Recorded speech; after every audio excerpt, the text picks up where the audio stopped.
स्वागत है दोस्तों आपके अपने YouTube चैनल नेक्सस एजुकेशन में। तो आज हम बात करेंगे जीरो बजट नेचुरल फार्मिंग, जिसे इन शॉर्ट में बोलते हैं ZBNF। इसकी शॉर्ट फॉर्म है ZBNF। तो आखिर ये zero budget natural farming concept क्या है, तो चलिए जानते हैं इस कॉन्सेप्ट को। बिना समय गवाए स्टार्ट करते हैं अपना टॉपिक। तो हम बात करेंगे जीरो बजट नेचुरल फार्मिंग की। अब जीरो बजट नेचुरल फार्मिंग आखिर है क्या? जीरो बजट जो नेचुरल फार्मिंग है, it is a type of chemical free farming where the total cost of growing and harvesting plants are came out to be zero. मतलब ये कि ये वो खेती है, वो नेचुरल फार्मिंग है जिसमें कि क्या हो, केमिकल फ्री हो। केमिकल फ्री फार्मिंग है जिसमें कि जो टोटल कॉस्ट जो लगेगी ग्रोइंग से लेके हार्वेस्टिंग तक, वो क्या होगी, जीरो होगी। ये कॉन्सेप्ट है जीरो बजट नेचुरल फार्मिंग का। ऐसा पॉसिबल अभी के उसमें तो ये वैलिड नहीं है, ना ही ये पॉसिबल है कि किसी भी क्रॉप को ग्रो करने में आपका बिल्कुल ही मतलब अमाउंट नहीं लग रहा है, कोई भी कॉस्ट नहीं लग रही है। कहीं ना कहीं कॉस्ट तो लगती है, बट ये एक तरीके का कॉन्सेप्ट है। ठीक है, ये कॉन्सेप्ट है, किसके अंडर आता है? ये एक तरीके से ऑर्गेनिक फार्मिंग के अंडर आता है कि कैसे केमिकल फ्री तरीके से कम बजट में हम क्या कर सकते हैं, क्रॉप ग्रो कर सकते हैं। तो इसमें जीरो बजट का मतलब ये है। तो समझ में आया जीरो बजट नेचुरल फार्मिंग क्या है? जीरो बजट नेचुरल फार्मिंग ये क्या है? एक तरीके की केमिकल फ्री फार्मिंग है। अब देखिए केमिकल फ्री फार्मिंग क्या होती है, किसके अंडर आती है? ऑर्गेनिक फार्मिंग के अंडर आती है, जिसमें कि पर इसमें एक कंडीशन ये है कि इसमें जो कॉस्ट लगेगी ग्रोइंग से लेके हार्वेस्टिंग तक came out to be zero. मतलब ये मिनिमम कॉस्ट लगनी चाहिए, तब वो क्या कहलाता है, जीरो बजट नेचुरल फार्मिंग कहलाता है। तो ये समझ में आया? ऐसा मैंने इसको अभी एक्सप्लेन करा आपको। अगर कोई भी प्रॉब्लम हो तो आप प्लीज कमेंट सेक्शन में पूछिएगा। अब ZBNF इसकी शॉर्ट फॉर्म है, इसकी जो है जीरो बजट नेचुरल फार्मिंग की शॉर्ट फॉर्म है ZBNF। गेन प्रोमिनेंस, मतलब इस पे कब गौर किया गया? जब when finance minister Nirmala Sitharaman mention in her 2019 budget speech speaking it as a source of doubling farmers income. अब इस पे रोशनी कब आई, कब ये लोगों की नजर में आया, हाईलाइट में कब आया? ये जब आया जब 2019 में श्रीमती निर्मला सीतारमण जी ने 2019 में जब बजट की स्पीच दी थी, उसमें इसको मेंशन किया था और ये भी कहा था कि ये क्या करेगा, डबल करेगा फार्मर्स की इनकम को। तो जीरो बजट नेचुरल फार्मिंग तब क्या आया, हाईलाइट में आया कि हाँ भाई ऐसा भी कोई कॉन्सेप्ट है जिससे क्या हो सकता है, फार्मर की इनकम डबल हो सकती है। तो समझ में आया जीरो बजट नेचुरल फार्मिंग आखिर है क्या? ठीक है। अब zero budget natural farming is the practice of growing crop without the use of any external input such as pesticides and fertiliser. समझ में आया? मतलब जीरो बजट नेचुरल फार्मिंग वो कॉन्सेप्ट है या वो प्रैक्टिस है किसी भी क्रॉप को ग्रो करने के लिए कि जिसमें कि जो एक्सटर्नल इनपुट है। अब ये एक्सटर्नल इनपुट क्या है? एक्सटर्नल इनपुट में क्या क्या चीजें आएंगी? सबसे पहले तो आ जाएगा भैया पेस्टिसाइड्स, मतलब जो भी इंसेक्टिसाइड, हर्बिसाइड, पेस्टिसाइड जो भी आप यूज कर रहे हो वो यूज नहीं करोगे। साथ ही साथ जो फर्टिलाइजर्स के लिए जो केमिकल यूज कर रहे हो वो केमिकल यूज नहीं होंगे। सिंथेटिक केमिकल्स जो फर्टिलाइजर है वो यूज नहीं होंगे, नेचुरल यूज होंगे। तब जाके वो क्या प्रैक्टिस कहलाएगी, जीरो बजट नेचुरल फार्मिंग के अंडर आएगा। और इसकी एक कंडीशन तो आपको पता ही है। अब मान लीजिए सिर्फ ये कंडीशन रखो कि भाई ये पेस्टिसाइड्स का यूज ना हो या फिर फर्टिलाइजर का यूज ना करके हम नेचुरल तरीके से क्रॉप को ग्रो करें, तो ये किसके अंडर आ जाएगा, ऑर्गेनिक फार्मिंग के अंडर आ जाएगा। वहीं अगर मैं ये कंडीशन लगा दूं कि जो कॉस्ट लगनी है वो कॉस्ट मिनिमम रहे, मिनिमम बिल्कुल ना बराबर रहे, तब जाके ये क्या कहलाएगा, concept zero budget natural farming कहलाएगा। समझ में आया? तो ये जो फ्रेज है जीरो बजट, जो ये जीरो बजट जो ये फ्रेज है ना, phrase zero budget refer to all crop with zero क्या प्रोडक्शन कॉस्ट। मतलब क्या, ये जो जीरो बजट का जो फ्रेज है ये वो यूज किस लिए किया गया है कि जो प्रोडक्शन कॉस्ट है किसी भी क्रॉप को ग्रो करने के लिए वो क्या हो, जीरो हो, तब जाके वो जीरो बजट नेचुरल फार्मिंग कहलाता है।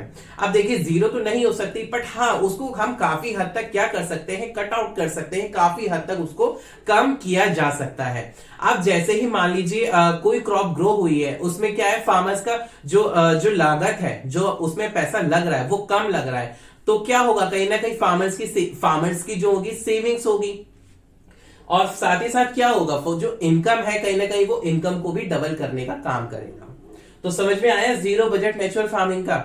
इसको अब मैं आपको जो सिंपल भाषा में बिल्कुल अच्छे से इजी वे में आपको समझाता हूं। अब मैं आसान भाषा में आपको समझाता हूं कि जीरो बजट नेचुरल फार्मिंग क्या है। पहले भी मैंने आपको समझाया, अब मैं इसे और सिंपल वे में आपको समझाता हूं। अब देखिए, सिंपली सेट आसान तरीके से बताया जाए तो ZBNF मतलब जीरो बजट नेचुरल फार्मिंग, उसकी शॉर्ट फॉर्म है ये, इज अ फार्मिंग टेक्निक। ये क्या है? एक खेती की टेक्निक है। किसकी टेक्निक है? फार्मिंग की एक टेक्निक है। दैट एम्फेसाइज, जो कि जोर देती है, cultivating crops in harmony with environment under the specific programme. चलिए इसको तो अभी मैं बताऊंगा, पहले मैं आपको ऊपर की लाइन समझाता हूं। मतलब ये जो जीरो बजट नेचुरल फार्मिंग है वो क्या है? एक तरीका है। किसके लिए? फार्मिंग करने का एक तरीका है, एक टेक्निक है, जो कि किस पे जोर देता है कि क्रॉप्स को तो कल्टीवेट तो मैं करना ही है, लेकिन कैसे करना है? करना है इन हार्मनी विद एनवायरमेंट, मतलब एनवायरमेंट के साथ तालमेल बिठा के कि आपको क्या करनी होगी? फार्मिंग करनी होगी, या जो भी आपको प्रैक्टिस करनी है वो किसके ऐसे करनी है जिससे कि क्या करे? एनवायरमेंट के साथ आपका तालमेल बैठ पाए। अब समझ में आया? तो जब क्या होगा, एनवायरमेंट आपकी हेल्प करेगा उस चीज के लिए, तो क्या होगा? कहीं ना कहीं आपका कॉस्ट से लेकर आपकी क्वालिटी में, सब में बहुत ज्यादा वो होगा, फर्क पड़ेगा। कॉस्ट डिडक्ट होगी, काफी हद तक जो कॉस्ट लग रही थी वो उस हिसाब से नहीं लगेगी। और साथ ही साथ जो क्वालिटी होगी, जो उसमें आप जो भी क्रॉप ग्रोगे उसकी जो क्वालिटी होगी वो भी बहुत अच्छी होगी। तो ये एक तरीके से क्या है? ऑर्गेनिक फार्मिंग का ही एक तरीका है। बट इसमें एक कंडीशन ये आती है कि आपको इसमें जो बजट लगाना है वो मिनिमम लगाना है। कम से कम बजट में आपको क्या करनी होगी? खेती करनी होगी। Under the specific programmes known as Paramparagat Krishi विकास योजना, the government has been encouraging organic farming. These programs support all different types of chemical-free agricultural method, include zero budget natural farming. मतलब ये कि देखिए, गवर्नमेंट ने एक योजना बनाई जिसका नाम है परंपरागत कृषि विकास योजना। अब ये क्या करती है योजना? ये जो जितने भी तरीके हैं ऑर्गेनिक फार्मिंग करने के, उनको ये क्या करता है? सपोर्ट करता है। कौन? परंपरागत कृषि विकास योजना। अब वो कैसे सपोर्ट करता है? फाइनेंशियली भी सपोर्ट करता है, ठीक है, फाइनेंशियली सपोर्ट करता है काफी हद तक। तो ये जो जीरो बजट नेचुरल फार्मिंग भी इसी के ही अंडर आता है, क्योंकि ये भी एक तरीका है ऑर्गेनिक फार्मिंग करने का। इसलिए परंपरागत कृषि विकास योजना के अंडर ये आता है, जिसमें कि इसको क्या मिलता है? सपोर्ट मिलता है।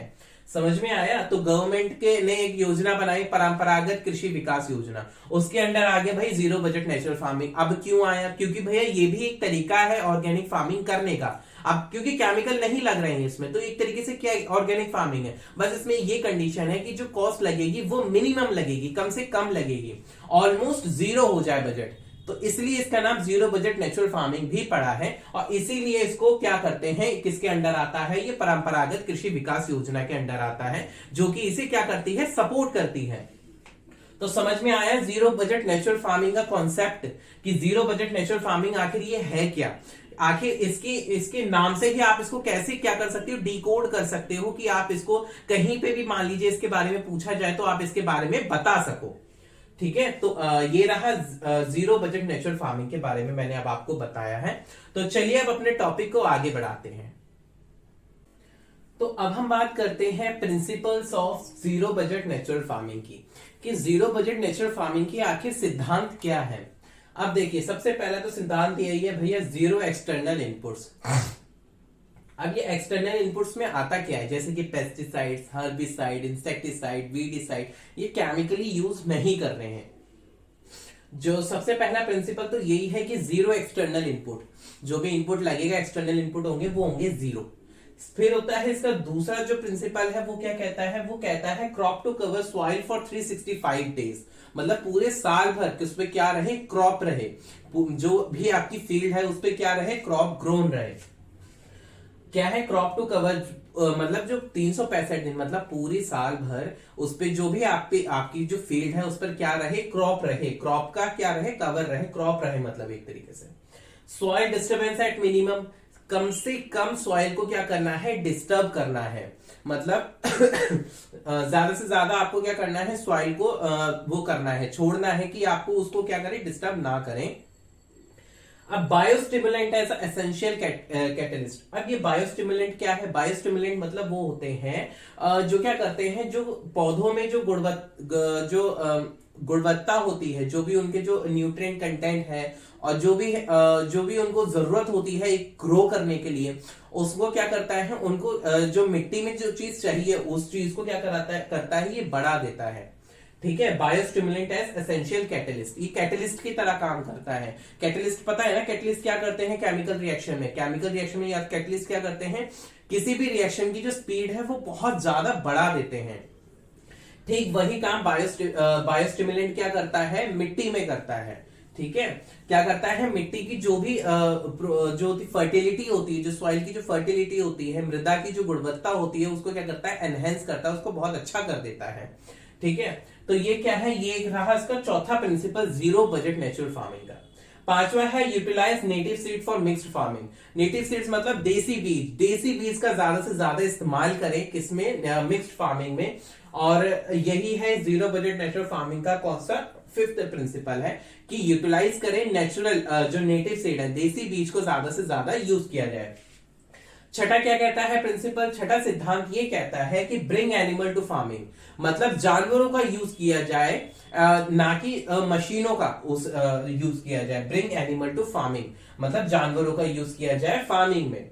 अब सातवां क्या है, conservation of moisture and water, कि ज्यादा से ज्यादा जो मॉइस्चर है सॉइल में और जो वाटर है उसको क्या कर सके, कंजर्व कर सके। ये क्या है, प्रिंसिपल है जीरो बजट नेचुरल फार्मिंग का। आठवां है मोर ऑर्गेनिक डेब्रिस इन सॉइल, मतलब ज्यादा से ज्यादा ऑर्गेनिक जो कंटेंट है वो सॉइल में बढ़े, इसलिए क्या करें, ऑर्गेनिक डेब्रिस जो भी है, जो भी ऑर्गेनिक चीजें हैं वो मिट्टी में रहे।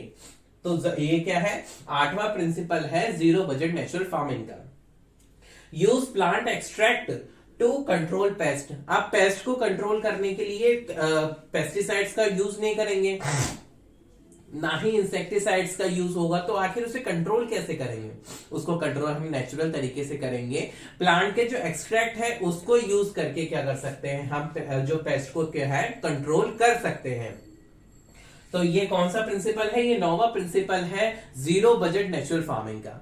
10वां प्रिंसिपल है नो आर्टिफिशियल पेस्टिसाइड, हर्बिसाइड और फर्टिलाइजर यूज्ड, मतलब कोई भी आर्टिफिशियल फर्टिलाइजर, पेस्टिसाइड्स और जो भी हर्बिसाइड्स है वो क्या करें, यूज ना करें। तो ये था 10वां principal zero budget natural farming का। तो मैंने आपको ये बताया कि प्रिंसिपल्स क्या हैं इसके जीरो बजट नेचुरल फार्मिंग के। अब अपने टॉपिक को हम आगे बढ़ाते हैं। तो अब हम बात करेंगे बेनिफिट्स ऑफ ZBNF, मतलब जीरो बजट नेचुरल फार्मिंग के क्या क्या बेनिफिट्स हैं, क्या क्या फायदे हैं। सबसे पहला फायदा ये है कि for all crops zero budget natural farming methods use between 60 to 50% less water and electricity as compared to non-ZBNF zero budget natural farming method। मतलब जिन क्रॉप्स में जीरो बजट नेचुरल फार्मिंग के मेथड के थ्रू क्रॉप्स ग्रोन की गई, उनमें 50 से 60% जो पानी है और बिजली का जो खर्च है वो कम आया एज कंपेरेटिवली वो मेथड जहां पे ZBNF का यूज नहीं हुआ है, ये नॉन ZBNF मेथड थे, ये zero budget natural farming method नहीं थे जो। ठीक है, तो सबसे पहला तो यही हो गया भाई, बिजली और पानी की बचत है इसमें। दूसरा हो गया through multiple aeration, zero budget natural farming greatly lower methane emission. अब क्या होता है, जीरो बजट नेचुरल फार्मिंग का जो मेथड है वो ऐसा मेथड है कि इसमें जब हम इसको प्रैक्टिस करते हैं तो मीथेन का जो एमिशन होता है वो बहुत हद तक कम हो जाता है। By using mulching it is also possible to prevent burning of residue, मतलब ये कि हम जब मल्च का यूज करते हैं, मल्चिंग का यूज होता है, ऑब्वियसली बात है मल्चिंग भी क्या है, एक मेथड है ऑर्गेनिक फार्मिंग करने में कि किस लिए यूज है मल्चिंग। मैंने एक वीडियो भी बना रखी है इस मल्चिंग पूरे एक टॉपिक पे, मैंने अच्छे से वीडियो बना रखी है, आप वो वीडियो भी देख सकते हैं। अभी मैं छोटे उस पे बता देता हूँ, थोड़ा सा समझा देता हूँ कि मल्चिंग क्या करता है, सॉइल को कवर करना मल्चिंग होता है ऑर्गेनिक मैटर से, ताकि क्या रहे, तो भैया उसमें सॉइल जो वाटर है, जो मॉइस्चर प्रेजेंट है वो कंजर्व रहे, साथ ही साथ जो ऑर्गेनिक कंटेंट है सॉइल का वो बना रहे।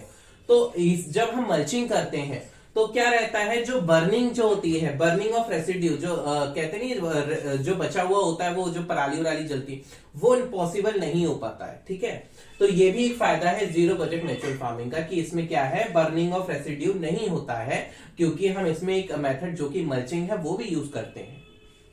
जीरो बजट नेचुरल फार्मिंग क्या है, कल्टीवेटिंग, जो सबसे बड़ी जीरो बजट नेचुरल फार्मिंग में जो कल्टीवेशन कॉस्ट है वो बहुत ज्यादा कम आता है। और जीरो बजट नेचुरल फार्मिंग क्या है, एक तो केमिकल फ्री है। अब क्योंकि ये केमिकल फ्री है, इसलिए क्या है, ये इको फ्रेंडली है, मतलब ये एनवायरनमेंट को नुकसान नहीं पहुंचाता है। और साथ ही साथ जो भी यील्ड होती है वो ऑर्गेनिक होती है, मतलब क्या, जो भी इसमें उगाया जाएगा उसमें केमिकल प्रेजेंट नहीं होता है, ऑर्गेनिक होता है वो सब। ठीक है ना, तो इसलिए क्या है, ये सेहत के लिए बहुत ज्यादा अच्छा होता है जो भी इस मेथड के थ्रू उगता है, क्योंकि ये भी एक तरीके से ऑर्गेनिक फार्मिंग का ही एक वो है तरीका है। It suits all crops in all agroclimatic Jones, मतलब ये सबसे अच्छा बेनिफिट इसका ये है कि जितने भी क्रॉप्स हैं एग्रोक्लाइमेटिक जोन्स में, जहां जहां अलग अलग एग्रोक्लाइमेटिक जोन्स हैं, उसमें ये सब जगह यूज होता है और सब क्रॉप्स के लिए इसको हम यूज कर सकते हैं। ठीक है ना, क्योंकि देखिए भाई, कहीं भी क्रॉप्स आप ग्रोन करोगे तो वहां पे आप यही कोशिश करोगे कि क्या करें कि उसमें कॉस्ट कम से कम लगे। अब जब आप ये कोशिश करोगे तो क्या आप कर रहे हो, कहीं ना कहीं आप जीरो बजट नेचुरल फार्मिंग कर रहे हो। तो ये रहे फायदे जीरो बजट नेचुरल फार्मिंग के। अब हम बात करेंगे कि जीरो बजट नेचुरल फार्मिंग में किस बात का ध्यान देना, मतलब क्या क्या ऐसी कमियां हैं जिस वजह से क्या है, इस पे थोड़ा सा दिक्कत आती है, जिस वजह से इस पे थोड़ा ध्यान देना पड़ता है। तो चलिए अपने लेक्चर को अब हम आगे बढ़ाते हैं।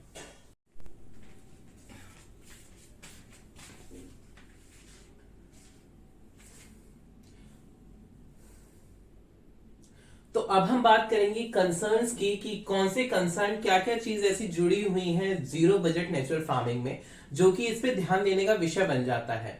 तो सबसे पहला कारण यही है, जो सबसे पहले ड्रॉबैक इसका ये आता है कि इसमें जो गवर्नमेंट स्पेंडिंग बहुत ज्यादा कम है, मतलब क्या, गवर्नमेंट ने जो इसके लिए बजट अलॉट किया है वो बहुत कम है।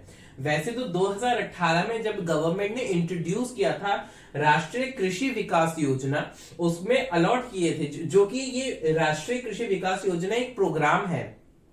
जैसे परंपरागत कृषि विकास योजना एक प्रोग्राम था, वैसे ये एक योजना है जिसमें क्या करते हैं, जो कि ग्रीन रेवोल्यूशन की उस पे आई थी, ग्रीन रेवोल्यूशन की बदले आई थी। लेकिन क्या हुआ, उसके लिए अलॉट किए गए थे 3,745 करोड़ रुपए गवर्नमेंट ने, लेकिन जो अलॉट हुए उसकी रकम काफी हद तक कम थी, जो कि ऑलमोस्ट 350 करोड़ थे।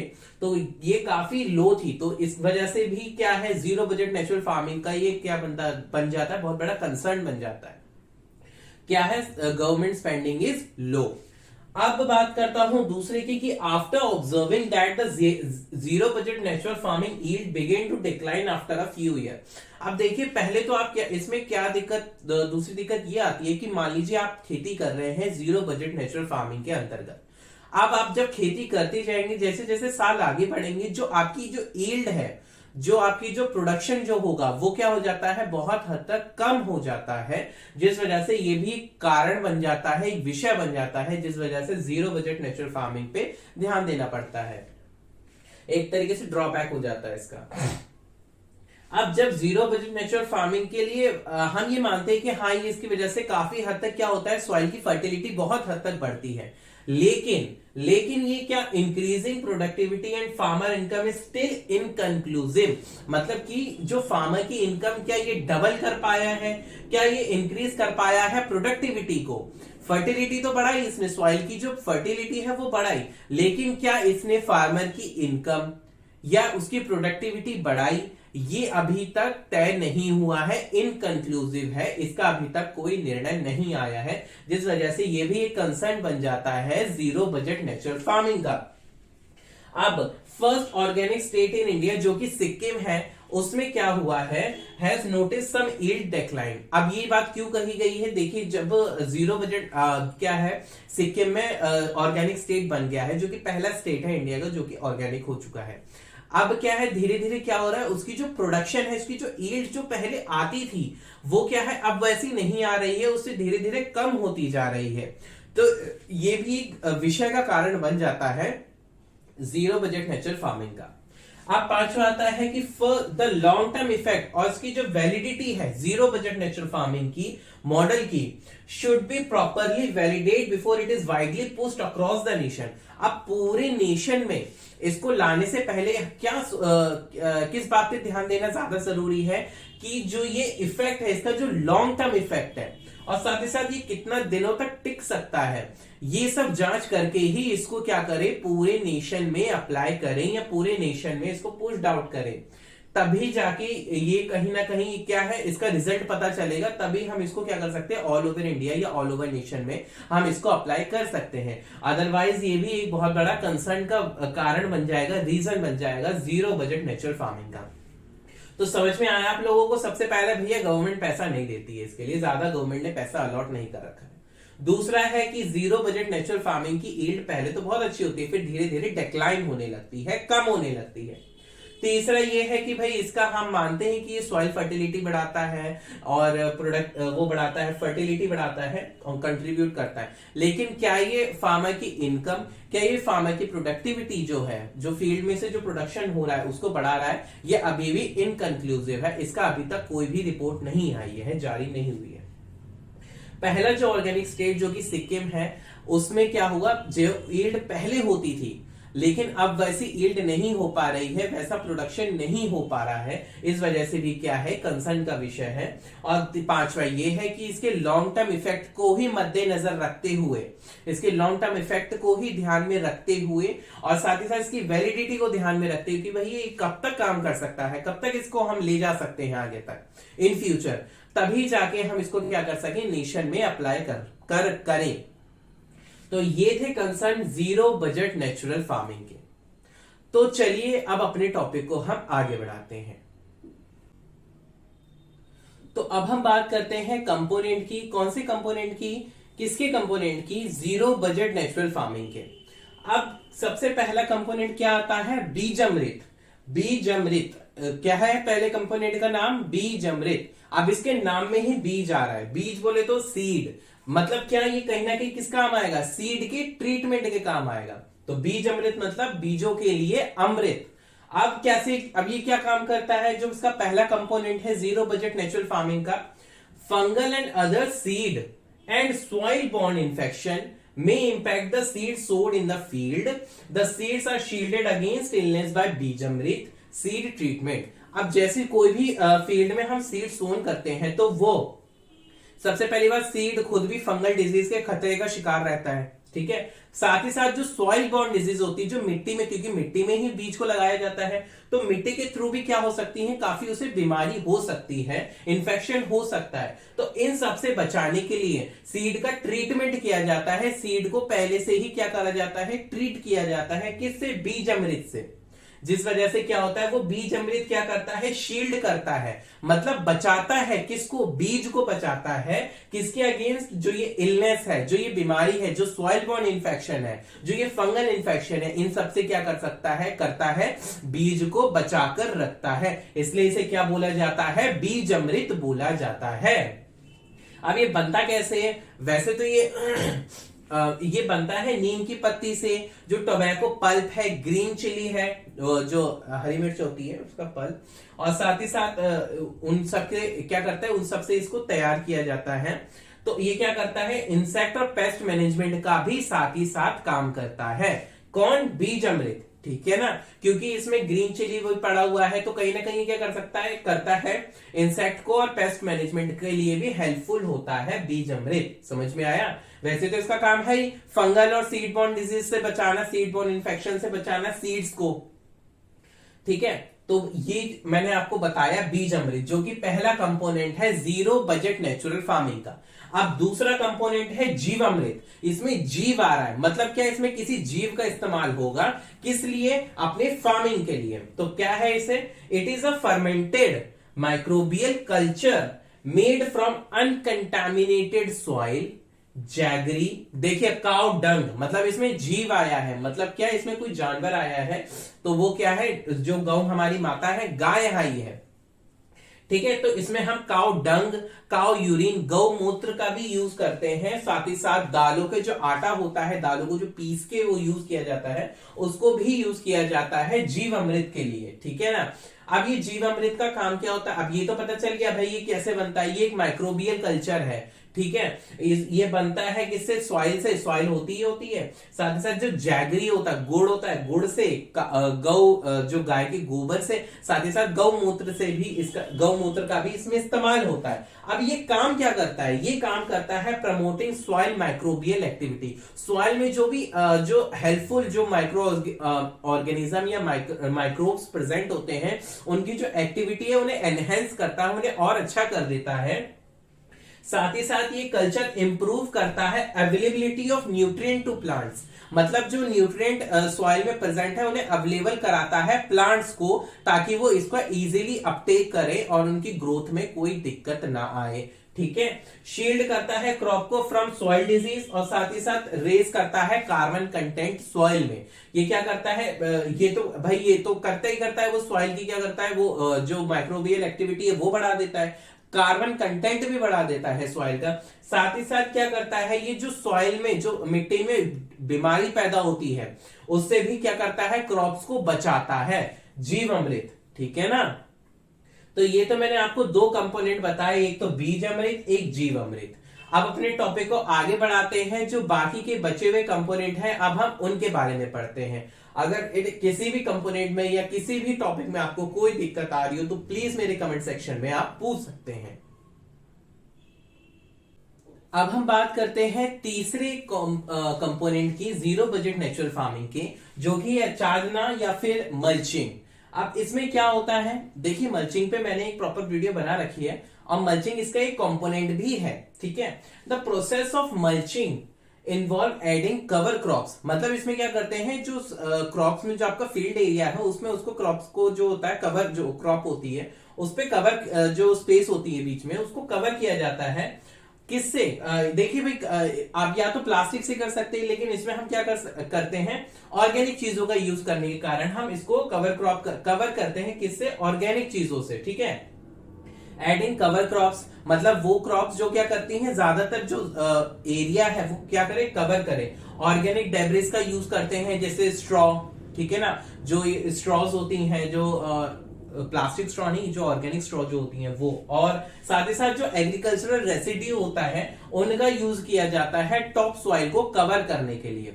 अब जब इसका यूज किया जाता है तो एक तो भाई क्या करता है, सबसे जरूरी काम ये करता है भाई, ये मॉइस्चर को कंजर्व करके रखता है। फिर क्या करता है, मॉइस्चर को कंजर्व करने के साथ साथ क्या होता है, जब ये ऑर्गेनिक मैटर क्या धीरे धीरे डिकम्पोज होना शुरू होता है, अब यही बता रखा है नेक्स्ट लाइन में, decomposing the material used for mulching result in humus. अब जब वो मटेरियल हमने मल्चिंग के लिए यूज किया है सरफेस पे, जब वो डिकम्पोज होना शुरू करेगा तो वो क्या बना लेगा, ह्यूमस बना लेगा। अब वो ह्यूमस क्या करता है, which not only improve soil nutritional status, साथ ही साथ but also conserve top soil. अब वो क्या करता है, जो न्यूट्रिशनल स्टेटस है उसको तो कंजर्व करेगा ही करेगा, साथ ही साथ वो क्या करेगा, कंजर्व करेगा जो ऊपर की जो टॉप सॉइल है उसको बचाकर रखता है, ठीक है। तो बूस्ट सॉइल वाटर रिटेंशन, जो पानी की मिट्टी की जो पकड़ होती है पानी के ऊपर की, पानी उसमें बना रहे, वो उसको क्या करता है, बूस्ट कर देता है, बहुत हद तक बढ़ा देता है। और साथ ही साथ रिड्यूस कर देता है इवेपोरेशन लॉस, जो इवेपोरेशन होता है उसके द्वारा जो नुकसान होता है पानी का या मॉइस्चर का, उसको क्या करता है, रिड्यूस कर देता है मल्चिंग पे जो मटेरियल यूज होते हैं, ठीक है, उस वजह से होता है ये सब। और प्रमोट करता है सॉइल फौना को, साथ ही साथ इनहिबिट करता है वीड की ग्रोथ को, जो खरपतवार उगती है उसके खरपतवार को उगने नहीं देता है। तो ये काम है मल्चिंग का, जो कि एक कंपोनेंट है जीरो बजट नेचुरल फार्मिंग का। अब बात करते हैं वाव्स की, जो कि क्या होता है, मॉइस्चर और सॉइल एरेशन, ठीक है। आप देखिए ये जो चौथा कंपोनेंट है, इसमें क्या करते हैं, प्लांट को ग्रो किया जाता है, ऐसा ग्रो किया जाता है कि इसमें प्रॉपर एरेशन बना रहे। अब प्लांट में अगर जब प्रॉपर एरेशन रहेगा तो जो ग्रोथ जो होती है वो बहुत अच्छे तरीके से होती है। इसलिए इसका चौथा कंपोनेंट है वाष्प, ठीक है, जो कि मॉइस्चर भी है और साथ ही साथ सॉइल एरेशन का भी काम करता है। सॉइल में जो क्या है, एरेशन, जो हवा है उसका पास आउट बढ़ा देता है, ठीक है, जिस वजह से क्या करता है, रूट्स को जो होती है, जो रूट्स होती हैं उस पर बहुत अच्छा इफेक्ट पड़ता है। तो ये रहे component zero budget natural farming के। अगर इसमें आपको कोई भी चीज गलत लगती है या कुछ भी ऐसा लगता है कि हाँ भाई हमें समझ नहीं आया है, तो प्लीज हमारे कमेंट सेक्शन में जरूर पूछिएगा।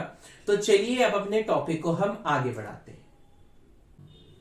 अब हम बात करेंगे कि किसने जीरो बजट नेचुरल फार्मिंग दी, मतलब जीरो बजट नेचुरल फार्मिंग के जनक जिसे कहा जाता है वो कौन है।